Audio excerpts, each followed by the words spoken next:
안녕하세요, 여러분. 이시케이 교육 중국어 강사 손슬아 강사입니다. 우리 여러분들과 함께 대만이란 나라의 이문화 강의를 맡게 되어서 정말 반갑습니다. 우리가 여러분들에게 이번 강의는 1강부터 총 10강까지 구성되어 있고요.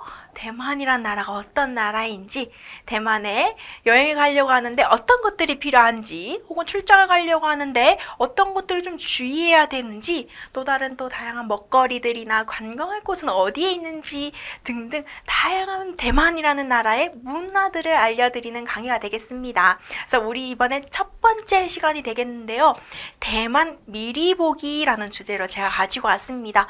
대만이란 나라가 도대체 어떤 나라인지, 대만 하면 또 떠오르는 게 어떤 게 있는지, 그 다음에 그 외에 다양한 표현들까지 알아가는 시간이라고 생각하시면 좋겠습니다. 그래서 우리 1강에서는요, 우리 여러분 대만 하면 딱 어떤 것들이 떠오르는지 한번 보도록 할까요? 어떤 분들은 대만 하면 나 대만 배우가 너무 좋아. 그래서 대만 영화나 드라마를 떠올리시는 분들도 계실 거고요. 또 대만 하면 디저트지 하면서 다양한 디저트들이나 먹거리들, 그리고 이런 야시장들을 떠올릴 수도 있습니다. 그 외에 우리 여러분들에게 다양한 정보들, 다양한 문화들을 알려드리려고 가지고 왔는데요. 우리 1강에서는요. 이렇게 대만의 인기 영화와 드라마들을 좀 소개를 해보려고 합니다. 그리고 대만에 대한 기본 정보들, 대만의 수도는 여기구나, 지리적이나 기후적 특징은 이렇구나, 이런 것들도 다양하게 알아볼 수 있는 시간이 되겠고요.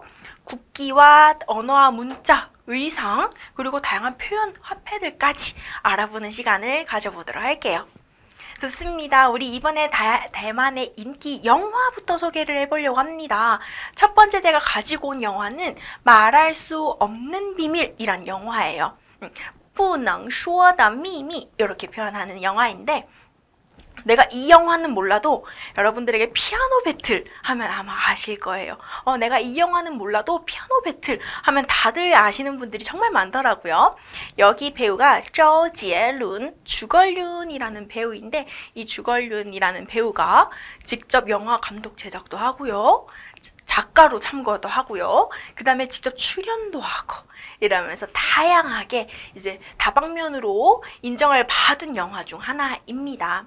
그래서 이 말할 수 없는 비밀의 우리 피아노 배틀 절대 빠질 수 없는 명장면인데요. 무려 1700만 뷰에 도달할 정도로 정말 큰 사랑과 큰 인기를 받았던 영화가 되겠습니다. 그래서 대만을 미리 혹시나 가기 전에 대만에 대해서 좀 알고 싶어 하시는 분들은 이 영화를 한번 보시는 것도 좋겠습니다.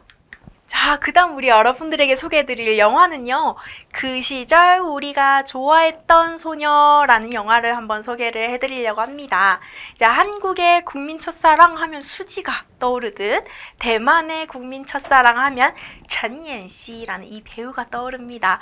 그래서 이 영화를 통해서 대만의 학교 문화, 풋풋했던 그들 간의 관계, 그 다음에 이 영화에서 다양한 대만의 관광지들도 좀 소개가 되거든요. 그래서 우리 여러분들이 대만의 풋풋했던 그런 영화도 함께 보면서 대만의 관광지들을 좀 경험을 해보고 싶다 하시는 분들은 이 영화를 한번 보시는 것도 좋겠습니다. 그 다음에 마지막으로 상견니라는 드라마를 한번 소개를 해보려고 합니다. 상견니라는 드라마는 2019년에 방영이 되었고요. 그래서 이 주연 배우인徐光汉, 허광한이라는 배우가 한국에서 정말 인기가 많았습니다. 특히 상견니라는 드라마가 한국에서 정말 큰 인기를 얻었거든요. 그래서 상견니의 미친 자의 줄임말 상친자라는 신조어가 등장할 정도로 정말 사랑을 많이 받았던 드라마 중 하나입니다. 타임슬랩물이고요. 그래서 우리 여러분들이 대만 드라마에 대해서 좀 보고 싶고, 그리고 학창시절과 또 다양한 스토리가 탄탄한 드라마를 하나 보고 싶어 하시는 분들은 상견니를 보시는 것도 좋겠습니다. 그리고 상견니가 정말 인기가 많아서 한국의 너의 시간 속으로 라는 리메이크작도 나온 것처럼 가장 인기가 많았던 드라마가 되겠습니다. 한번 보시면 좋겠죠? 그 다음은 우리가 이제 대만에 대한 기본 정보들을 하나씩 알려드리도록 할게요. 대만의 국호는요, 중화민국입니다. 중화민국 기억을 하시면 좋겠고요. 수도 꼭 기억을 해야겠죠. 타이베이입니다. 타이베이. 타이베이 그가의 수도가 되겠고 서울의 약 2분의 1 정도 크기라고 하네요. 그리고 시차도 한국보다 1시간 늦다라는 거 참고하시면 되겠어요. 그다음에 지리적 특징을 좀 볼까요? 중국 대륙과 필리핀의 가운데 위치하고 있다. 그리고 타이베이가 여기 수도가 여기에 있다라는 것도 함께 기억을 하시면 되겠죠. 타이베이의 베이가 북을 가리키거든요. 북쪽. 그래서 북쪽에 수도가 있네 라는 것도 한번 참고해 보시면 되겠습니다. 그리고 산이 많다라는 것도 함께 참고를 해보세요. 그 다음에 기후 한번 보도록 할게요. 내가 대만에 여행을 앞두고 있다 하시는 분들은 이 기후, 날씨 빠질 수 없겠죠. 꼭 참고를 해야 되는 요소인데요. 특히 대만은 대부분 온난 습연한 기후를 가지고 있습니다. 그리고 전체적으로 평균 온도가 23도를 유지할 만큼 비교적 따뜻한 온도를 유지하고 있습니다. 그리고 여름에 5월부터 9월까지는 이런 평균 28도 정도의 온도를 유지하고 있고 겨울은 비교적 짧고 겨울의 날씨가 비교적 짧고 비교적 따뜻하다라고 하는데 그 중에서도 추운 날씨도 있기 때문에 대비를 하는 것도 좋겠죠. 그 다음에 또 특징은 6월부터 10월입니다. 6월부터 10월까지 만약에 여행이나 출장을 앞두고 계시다 하시는 분들은 대만에 태풍이 올 수 있기 때문에 이 부분도 좀 주의를 하시는 게 좋아요. 태풍과 비가 많이 내리는 특징이 있어요. 그래서 날씨의 영향을 이 시기에 가장 많이 받기 때문에 주의를 하셔서 일정에 참고를 해주시면 좋겠습니다. 그 다음에 인구도 한번 볼 거고 민족 한번 보도록 할게요. 민족은 대부분 한족으로 구성되어 있고 그 외에 타이완 원주민들도 함께 있다. 이 부분은 여러분들이 참고하시는 용어로만 알고 계셔도 충분히 괜찮을 것 같습니다. 그 다음에 국기 한번 보도록 할게요. 국기는요 청천백일 만지용기라고 합니다.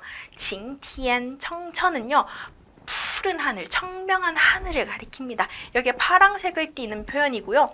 그 다음에 빨, 백일, 하얀 해죠. 하얀 해가 우리 여기에 그림에 있네요. 그래서 정직하고 이타적이고 평등함을 가리킨다라는 것도 참고해 보시면 되겠고요. 만지홍기 한번 보도록 할게요. 홍색이 가득 차 있다 이런 의미거든요. 그래서 이 빨강색은 대만의 희생과 유혈을 가리킵니다. 그래서 대만과 중국의 관계에서 예전에 국민당과 이제 공산당이 싸웠을 때 이제 대만이 생겨난 것처럼 그때 당시의 의미를 기억을 하고자 희생과 유혈을 기리기 위해서 만들어진 의미다라는 거 함께 기억을 하시면 되겠습니다. 그래서 여기서 또 특징은 이제 우리 백일이라고 해서 해가 뻗어나오는 게 12개의 빗줄기로 표현을 했습니다. 여기가 12개가 되어 있거든요. 12개 무슨 의미냐? 하루 24시간을 2시간으로 쪼개서 12개, 그 다음에 1년 12개월에서 12를 가리켜서 한 대만의 자강불식, 절대 우리는 죽지 않아 이런 의미를 상징하고 있다라는 것도 여러분들 이해해 보시면 되겠습니다. 좋아요. 우리 이번에는 언어와 문자에 대해서 한번 살펴보도록 할게요.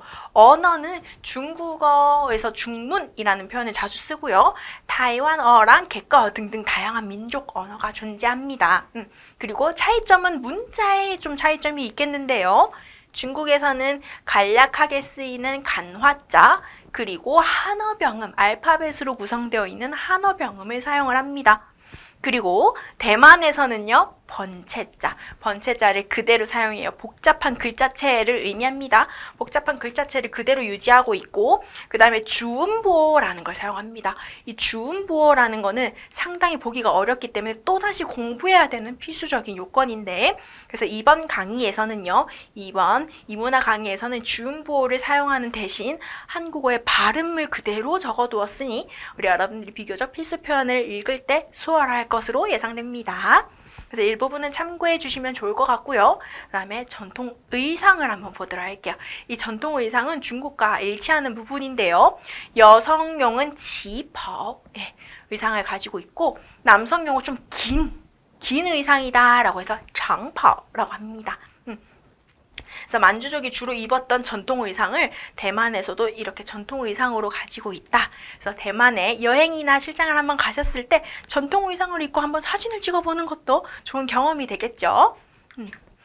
그래서 또 특징은 높은 카라, 이렇게 카라가 비교적 높고, 그 다음에 몸매를 라인을 강조하는 게 특징이다. 그래서 비교적 다 달라붙는 옷과, 그리고 이렇게 다리 치마 부분이 좀 트여져 있다. 그래서 각선미를 좀 살리는 것도 특징이다. 또 한번 알아보시면 되겠습니다. 그 다음에 화폐 한번 보도록 할게요. 화폐는요, 우리 중국에는 위안화가 있다면 대만에는 신대만 달러라는 또 다른 화폐가 있습니다. 그래서 TWD는 타이완 달러고요. 대만에는 실질적으로 지금은 뉴 타이완 달러, 새로운 대만 달러를 활용하고 있습니다. 그래서 여러분들이 NTD라는 표현을 앞으로 계속 쓸 건데 이게 새로운 대만 달러의 의미를 하고 있다라는 거 기억을 하시면 되겠어요. 그래서 대만의 1달러가 약 한국 돈 한화 40원 정도이다 라는 걸 기억을 해보시면 물건을 살 때 어떤 뭐 호텔을 예약할 때 가격이 이 정도구나 라는 걸 대략 지레짐작할 수 있겠죠. 그래서 대만 달러를 이렇게 환산을 해서 한화로 어느 정도구나 라는 거는 기억을 하시는 게 좋겠습니다. 그 다음에 지폐 종류와 동전 종류를 좀 살펴보도록 할게요. 지폐 종류는 100, 200에서부터 2000까지 이렇게 종류가 있고요. 동전은요, 1위안부터 이렇게 쭉쭉쭉쭉쭉 있다. 그래서 지폐와 동전은 각각 이렇게 있고 우리가 뒷 강의에서 조금 더 자세히 알려드리겠지만 대만에서도 현재 모바일 결제를 활용을 많이 하고 있습니다. 그래서 화폐뿐만 아니라 모바일 결제 방식도 자주 쓰이고 있기 때문에 모바일 결제의 이해도도 가지고 계시면 좋겠네요. 그 다음에 우리가 이걸 읽을 때와 글로 쓸 때 표현이 좀 차이가 있어요. 그래서 글로 쓸 때는 위엔 이렇게 글로 쓰지만 우리가 실질적으로 읽을 때는 콰이라는 표현을 쓴다는 겁니다. 그래서 우리 여러분들이 콰이라는 표현을 훨씬 더 기억을 하는 게 좋겠죠. 실질적으로 말을 할 때니까. 그럼 이건 얼마예요? 이렇게 얘기했을 때 종업원이 200콰이 이렇게 얘기하면 대략 이게 어느 정도의 금액이구나 정도는 알 수 있으면 훨씬 좋겠습니다. 그래서 글로 쓸 때와 말로 할 때 표현이 차이점이 있다라는 거는 함께 기억을 해보도록 할게요. 그래서 자, 이렇게 해서 우리 여러분들에게 대만을 아주 미리 보기, 잘 살펴보는 시간을 가져봤는데요. 대만이란 나라가 이런 나라의 특징이 있구나, 이런 것들이 또 특징이 있고, 그 다음에 대만의 드라마나 영화들도 한번 소개를 해드렸는데 우리가 이렇게 해서 대만에 대해서 좀 살펴보는 시간을 가져봤습니다. 앞으로 우리 여러분들에게 병원을 갈 때, 비즈니스를 할 때, 대만에서 친구를 사귈 때 등등 다양한 상황들이 있을 텐데요. 거기에 속해 있는 표현들과 다양한 주의해야 될 사항들까지 자세하게 알려드릴 계획이니 우리 다음 시간에 그럼 대만에 대해서 더 이해해보는 시간을 가져보도록 해요.